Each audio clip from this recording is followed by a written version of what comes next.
Nah,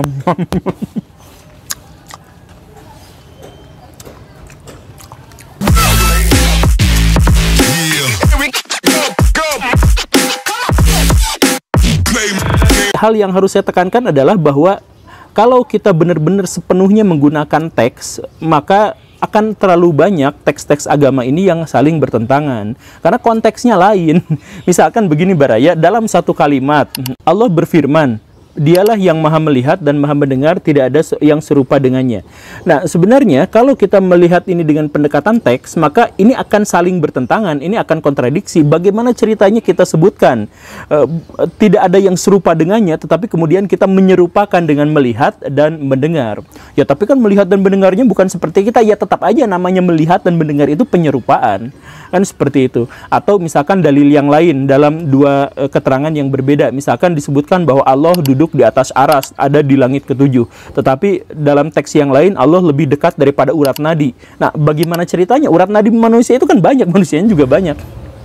Atau pernyataan-pernyataan di dalam hadis. Kan ini sering sekali Nabi Muhammad nampak tidak konsisten secara tekstual dalam hal ini. Misalkan, manakah amalan yang terbaik? Kadang-kadang Nabi mengatakan bahwa amalan yang terbaik itu adalah sholat tepat pada waktunya. Tetapi di waktu yang lain, Nabi Muhammad mengatakan amalan terbaik itu adalah jihad fisabilillah dan lain sebagainya. Atau kalau Baraya misalkan menemukan apakah dosa yang paling besar di dalam Islam, kadang-kadang disebutnya membunuh, berzina dan sebagainya, tapi disebutkan juga bahwa riba itu dosanya lebih besar daripada menzinahi ibu sendiri sampai 70 kali dan lain sebagainya. Nah, ini kok nampak sangat kontradiktif seperti ini. Atau dikatakan bahwa yang tadi itu salah satu amalan terbaik itu adalah jihad fisabilillah. Ternyata jihad fisabilillah itu nggak ada apa-apanya. Bahkan ketika kita berdarah-darah pun itu hasilnya, pahalanya lebih sedikit daripada seorang ilmuwan yang menulis buku.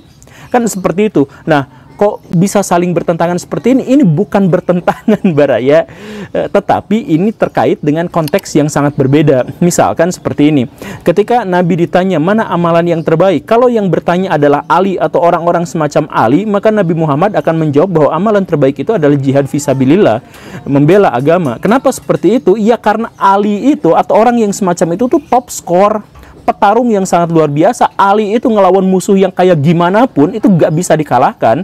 Bahkan Ali pernah kan waktu perang di Khaybar itu menjadikan pintu gerbang kota itu sebagai perisai. Jadi satu tangan diangkat, padahal setelah Alinya beres perang itu para sahabat ngangkat pintu gerbang itu gak bisa, 10 orang tuh gak bisa ngangkat pintu itu.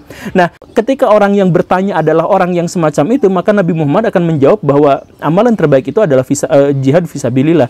Tetapi ketika yang bertanya adalah orang semacam Ibnu Mas'ud, bacaan Qur'annya enak, kemudian benar-benar memahami tafsir Qur'an, kemudian apa ya semacam itu. Tetapi Ibnu Mas'ud itu di sisi lain punya kekurangan. Kakinya tuh kecil, jadi badannya juga secara umum kecil gitu. Jadi ketika harus berjihad itu resikonya besar. Udah mah dia penghafal yang sangat luar biasa, tetapi kalau pas perang berisiko. Maka ketika ditanya oleh Ibnu Mas'ud, maka Nabi Muhammad menjawab bahwa amalan terbaik itu adalah sholat 5 waktu tepat pada waktunya dan sebagainya. Nah, konteks yang semacam inilah yang tidak dipahami oleh masyarakat Arab pada waktu itu. Dipahaminya oleh masyarakat non-Arab. Atau misalkan contoh-contoh yang lain. Apakah surga itu ada? Ada. Apa isi surga itu? Kalau yang bertanya itu adalah orang Arab Badui, orang Arab yang benar-benar masih dalam tanda kutip, saya mohon maaf ya, yang terbelakang, yang di masjid aja masjidnya dipipisin gitu. Nah, ketika berhadapan dengan penanya yang seperti itu, maka Nabi Muhammad akan menjawab bahwa di surga itu minimal ada 72 bidadari yang akan menghibur kita dan lain sebagainya. Kan seperti itu. Tetapi ketika yang bertanya itu adalah sahabat-sahabat yang dekat, maka Nabi Muhammad akan menjawab bahwa surga itu adalah sesuatu yang tidak bisa kita bayangkan, bahkan tidak bisa kita pikirkan secuil pun. Kan seperti itu. Dan yang paling penting sesungguhnya bukan surganya, ada kenikmatan yang jauh lebih besar daripada surga, yaitu ketika kita bertemu dengan Allah. Nah, pernyataan-pernyataan yang seperti itu kok sangat kontradiktif. Ya sebenarnya bidadari atau tidak terbayangkan sama sekali. Nah, tergantung siapa yang bertanya. Berhubung surga itu dalam satu sisi tidak bisa dibayangkan, tetapi di sisi lain harus disampaikan agar memotivasi, maka Nabi Muhammad memilah siapa yang bertanya. Kan seperti itu. Atau yang sekarang relate banget dalam wacana umat muslim di Indonesia, misalkan apakah status orang kafir itu apakah sepenuhnya akan masuk neraka atau tidak, kan seperti itu. Di dalam Al-Quran Di dalam Al-Quran itu ada teks yang mengemukakan bahwa orang Yahudi, penyembah bintang, orang-orang yang semacam itu akan masuk surga kalau mereka beriman dan beramal soleh. Tetapi di sisi lain ada teks bahwa Islam itu satu-satunya agama yang diridhoi oleh Allah. Nah, kenapa bisa bertentangan seperti itu? Ya sekali lagi bukan soal bertentangan. Kalau kita melihatnya secara tekstual itu pasti bertentangan, tetapi konteksnya kan beda. Seperti itu. Dan Nabi Muhammad itu memang selalu mengedepankan esensi dan konteks daripada teks. Makanya kalau misalkan Baraya belajar pesantren gitu ya, kemudian doa iftitah. Doa iftitah itu Nabi Muhammad menjawab pertanyaan itu selalu berbeda. Satu sahabat bertanya, doa iftitah itu seperti apa? Nabi Muhammad jawabnya gini. Tapi sahabat yang lain beda teksnya. Kan seperti itu. Atau doa tahiyat akhir, itu beda-beda. Banyak hadis-hadis yang sahih tetapi ternyata bertentangan satu sama lain. Sebenarnya sekali lagi bukan bertentangan, tapi karena Nabi Muhammad fokus pada esensinya, bukan teksnya. Nah, tetapi sekali lagi ini tidak dipahami oleh orang-orang Arab. Sehingga orang-orang Arab itu lebih memilih membentur-benturkan dalil-dalil yang mereka anggap sebagai berbeda. Maka muncullah pendekatan-pendekatan semacam taksis atau nasak mansuk gitu dan sebagainya. Jadi misalkan yang nasak mansuk misalkan ya, ada dua teks yang berbeda, maka orang-orang Arab itu gak berpikir soal konteks, tapi berpikir, wah ini kok berbenturan seperti ini, berarti diasumsikan bahwa dalil yang paling akhir itu harus kita gunakan, karena dalil yang akhir itu pasti akan menghapus dalil yang sebelumnya. Begitu. Jadi ada dalil-dalil tentang memperlakukan orang-orang yang non-muslim misalkan, maka pilihlah yang paling akhir. Seperti itu. Apakah nasak mansuk itu salah? Ya tidak salah juga, karena memang Allah juga mengemukakan bahwa metode atau pendekatan seperti itu tuh ada. Tetapi kan kita tidak tahu mana ayat yang dihapuskan dan mana yang tidak. Tidak berarti ayat yang di akhir itu kemudian menasak atau menghapuskan ayat yang sebelumnya. Kan kita tidak tahu. Nah, tetapi kan kita semua aja dalil-dalil yang bertentangan satu sama lain kita cari yang paling akhir. Makanya ajaran agama Islam pada akhirnya menjadi miskin, menjadi sedikit, karena semua dalil-dalil yang di akhir itu menghapus dalil-dalil yang awal gitu.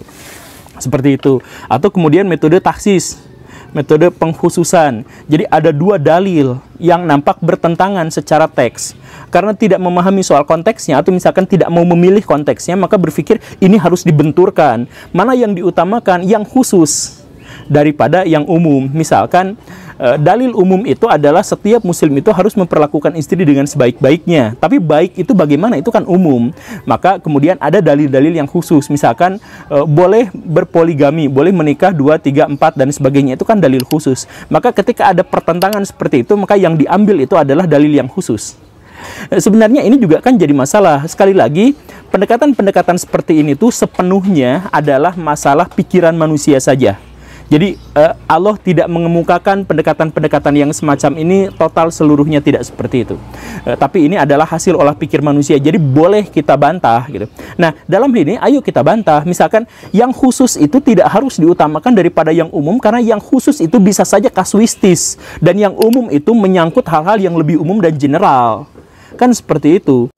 Nah, di sini saya tidak mengkritik bagaimana cara pendekatannya, tetapi saya di sini mengkritik ada orang yang mengkultuskan satu metodologi atau satu pendekatan tertentu yang taksis terus. Padahal kan tidak harus seperti itu, bisa macam-macam. Yang dalil yang khusus bisa lebih benar daripada dalil yang umum, lebih relevan dalam kita laksanakan, tetapi bisa juga hal yang sebaliknya.